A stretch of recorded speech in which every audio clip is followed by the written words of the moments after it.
মধুপুরে রাতের আঁধারে একটি আনারস বাগান তছনছ করেছে দুর্বৃত্তরা। কেটে ফেলেছে প্রায় 4,000 আনারস।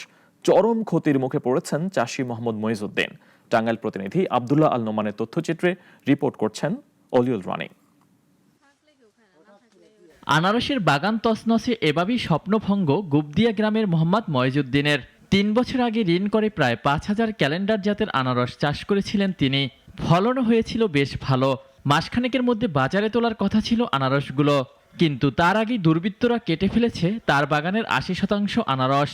এই ক্ষতি আমার পোষা লাগবে, আবার 3 বছর পর কষ্ট করে হাইরা আইতের অন্ধকারে কাটছে। এটা বিক্রির যোগ্য নয়, এটা কিচ্ছুই করা যাবে না। এলাকাবাসী জানান, ঋণ করে আনারস চাষ করেছিলেন মইজউদ্দিন।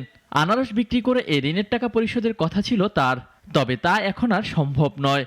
এ সময় দোষীকে আইনের আওতায় আনার দাবিও জানান এলাকাবাসী। ঋণপাতি কইরা ওই যে ইয়ের থেকে টেহা আনছে ব্যাংকের থেকে, এই যে কাইটা হালাইছে, লাভ নাই।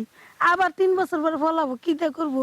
পুরা ক্ষেত ওই মাথা থেকে না আপনার ওই পর্যন্ত পুরা ক্ষেতটা এভাবে কাইটা রেখে গেছে। এটা অশিক্ষা হচ্ছে খারাপ একবারে, তার জন্য ফাঁসি হয়ে গিয়া আসপুস নাই। ন্যাক্কারজনক এই ঘটনার খবর পেয়ে ঘটনাস্থল পরিদর্শন করেন আইনশৃঙ্খলা বাহিনী।